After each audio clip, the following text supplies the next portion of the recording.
Siklengam Koubru Tang Episode 1 Zik 2 Crosby Haokip Kumza sagila mala chitai Nidang lai chun tingtang ku khat ala umin amin chu langkon akiti Zik huwa chun tangwal mel hoi takle taksale hoi mama khat umin amin chu khub dila kitin apa min chu zampi ahin anu min chu neiling akitin ahi hu hausa le hiu chu le khub dil chu insunga cha pachang khat unau bin pidang nei lo ahin anu le pan du taka ai kol le tu ahi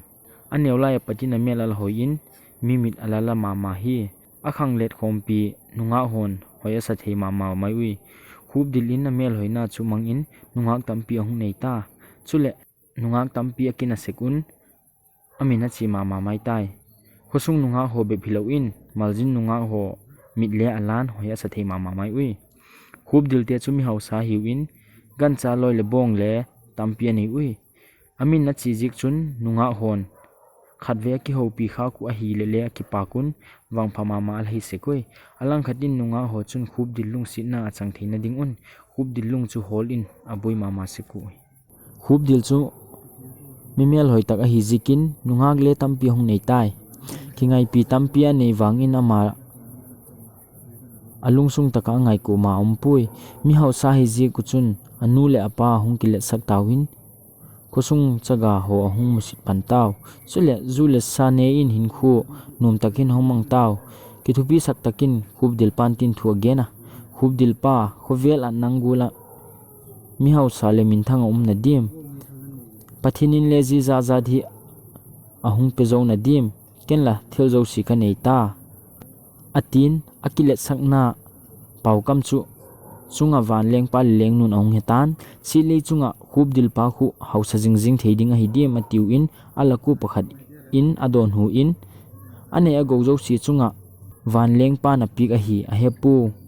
keiwa chi ing katin a hausakna walak pi ing ka atin a chi in khub dil te hausakna chu awasuk mang pik tai jipha chun jibanga mi hausa te kha tun gen thei tak le nei le go bang ma nei loina taw hi again thei tak lut pha du chun khub dil in thingtang lo bol in alo achun kol bu tak le kol buman atu tai alo chu alin in a thonan sum le pai tha le jung tampi aslut hi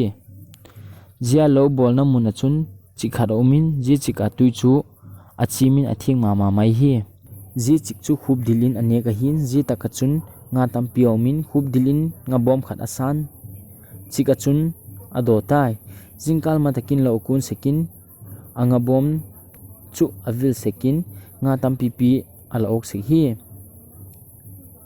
apai pek dim zen zenin aman sekin ni sinin khub dilin ji chik achun nga tampi pi aman sekin ji pha chun alo sangin nga chu ahung boi pi zotai ni khat nga tampi mana in lama zot lain nunga hon ala mu in akinga uhu langa mat ho chu alin theine e keu to ki thu hitin nga man komitiu atiu a hile ama le anumin ni khat nunga ho chu to angama sekna chun ngaman din akun do ko ahin la jinia chun nga khat le man pu in anga thanga chun le khat le ala ok pui ji pha chun nunga hon azu gen a hi atiu in minui san bu ka suk tai ji pha chun khub dil chu alunga khamin nunga ho king chun ji tak hi a hi ndanga nga tampi pi kama sikna tin tuninga ampu hi na ati a hi le uhub kewala chi tangkaw phai sidunga nga tampi omna ya tiwin atai santaw jinia ki pachun nunga hon adoi tapu in a hi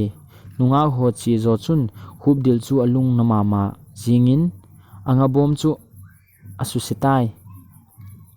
jilai tak chun tuila ka chu nganul khat amun jipha chun khub dil chun mat teiding go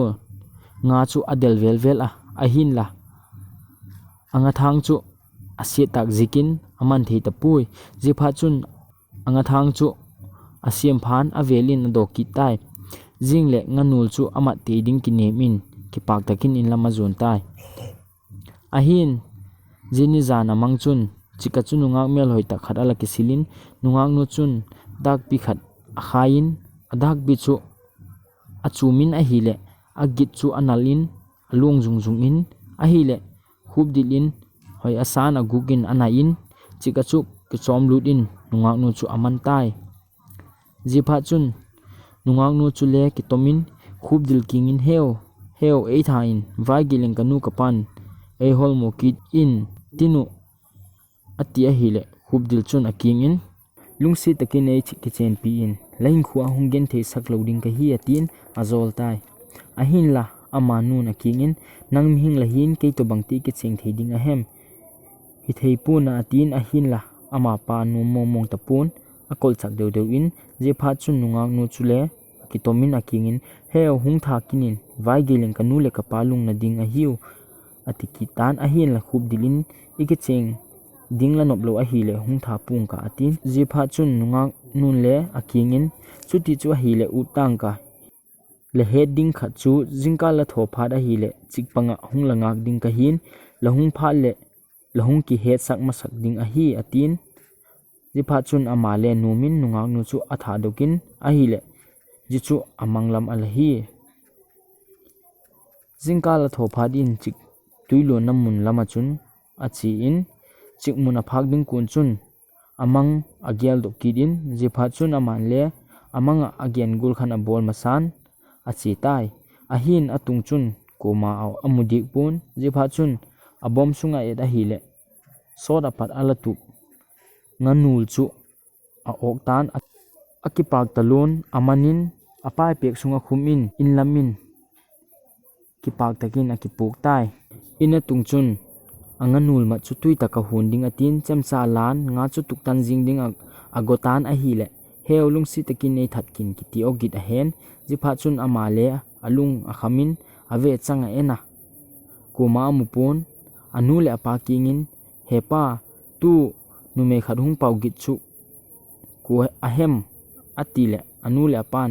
nume paugit a hepuin akingin thosi lenggit hole he hina venti ati humun ahile hubdil chun avelin nganul chu that dingin achem awak lam kit ahile polaman nume khat lungsi dom taka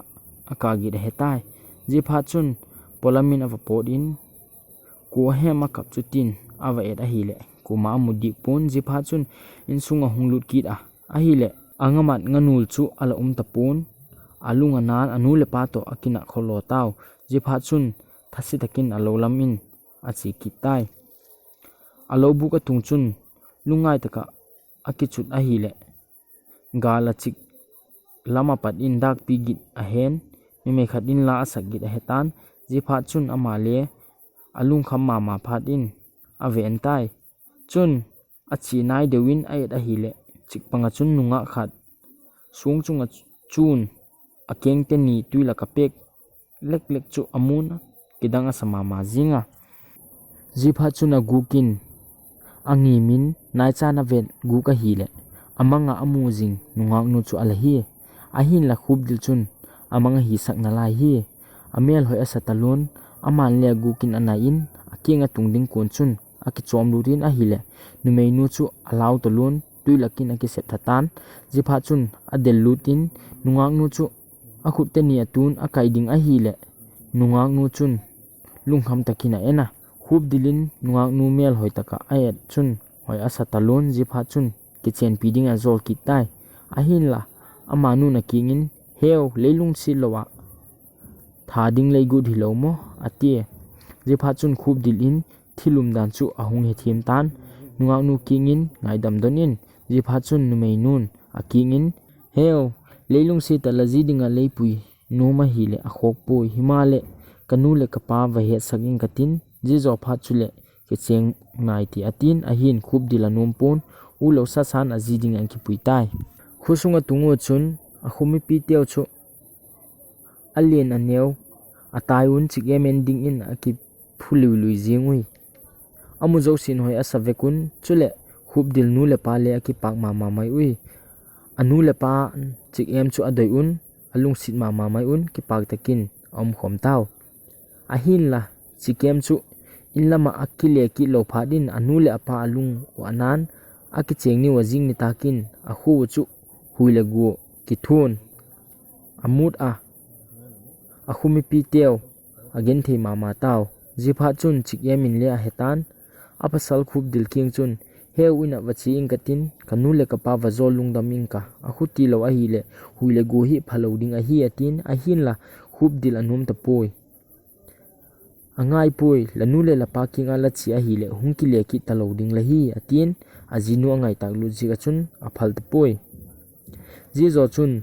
hui pi hat takin hup dil le chik em chu ahung mut khena hup dil mit mu ki patin chik em chu amang tai ji pha chun hup dil chu alung thi manan apona talun athik nang apon chik phung chu azun tai chik phung atung chun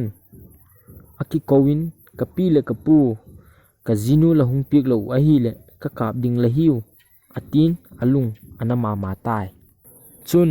mei thal long ni atha in vanlam akapin chik panga chun akap tan ahi chun anu le pa hungun inlama puiding agodu ahi le anom pon achiu tapoi hup dilin chige mangai taklu jikin jeni zan chun chik panga agik denin ai muden tai jini zan amang chun chige min aking in heu leilung si tak tak ahi le kaman dingin akchal san khat le dak pi khap ko khat to bilba pani hung cho in lang ei hung ki puitan atin chun amanga chige min again goal in jingkal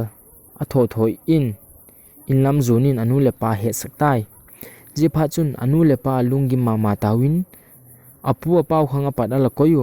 dak pi le bilba pani chu ala dokun chule akchal san ahingin a choyun chikpang in avkoi taw azing ni taga jan mang in gal sat van akivan chule lengpa le lengnun achanu chikyam hung pui un kin thupi tak asimun a khut in chik em hung pedok un ahi chun lengpa na kinga jingkal matakin langa bom do na muna khanchi le chun nga nur khat muding lahin jichu kuma musak lo in la inin ki pug in lang zan pha le lupi le chun lezinu changki ding lahi atin ji zo chun amale akhang lo tai huwa vak vak chun chikphung azunin chikphung atung chun amanga amu google chun anga thanga chun nga nul khat ala umin jichu akipukin zan ai mut konin ala dokin lupna chunga alup sakin chun alup pitai zana hung khat lo chun akingin nume khat ala lumin aman le akingin kulhem tina dot ahi le khat nun le ahung don hu in heu lazinu chik em ka hi pone hung khuin dap ka sai atin jipha chun hup dil in meya wakin hoi taka ayet ahi le azinu chik em ala hin amu chun ki pak talun akoin ami thia pot hi jini ki pat chun ki cheng in ki pak takin a cheng khom taw hi aki cheng zo hun chom khat zo in ni khat chik em in apasal kinga anu le apa kinga chiding in azola ahi le ama pa le utin aki saun a che taw chik phunga tung u chun hup dilin azi kingin la in kunte in lampi khoi tak ahem ti adot ahi le ama nun le apasal kinga chun heola mit vaccine ti atin amit asing phat chun chikemin apasal chu atun tuilakin a chop lut pitai khup dila hung khat lo chun leng in pi lien tak sungin ala hin ave achang ai enin alaw mama mai hi chikem chun apasal chu anu le apa kingin apuina hi le amau te gel nupan chu anu le apan ki pak takin alalam tu un lengpan agam sunga loyu pa million milal zo si a ko homin ne hom thupi tak abol pik tai chun mipi masangin lengpa ding dokin hup dil kingin tupa banghung peleng lanum em atin chun hup dilin le agugin azinu chik em chu adongin ahile azinun da kang khat don ding in agena chun hup dil le achin asung pa kingin hepu bang madang ka doi pui lupna chunga lakoi da kang khu apn ati ahile asungban munthip khada apui dokina kinga angol lehem kalengam sunga thilman tam sana dangka jiza thi uma la doi doi genin jida kang mai mai khu bangla bol gut ahem atin ahin la anom dik pon atupan da kang dot dot pha chuna manle da kang cho petai jizo chun khup dilin da kang cho choin azinu apin ama nun le hoitakin a koitai jini chun ne khom thupi tak a bolun zu le sa ne in nom takin hunamang ui ni khat khub dilin a jinu kingin ji da kang pen tak hi bang ding lati leidot sak ahem lapain sunga sana dangka thil mantam ji zat pi khu uma tina donga ji phat chun chike min le apasal kingin aki hin na ya akingin heu ji da kang hi la chuk pha le ngai pin gingin tin agit chu thon jen jun dinga hi athom git a be ma chu la dot a hi le hung jing ding a hi atin chike min le da kang chu achumin gu hung jun ati a hi le vante thimin gu hung jutai jichu apasalin makasa talon angol go hil jing hi asungte na hunso ta asi to omun ji zo chun khub dilin asung pa kinga chun inlama chidingin akidona a hi le aman le amak pa to acha nu chu mal zolin chi saktai chun amaute ni le hungun asungte khu kelkot awak khelu a hi le alo geu chikpang in asuk dok un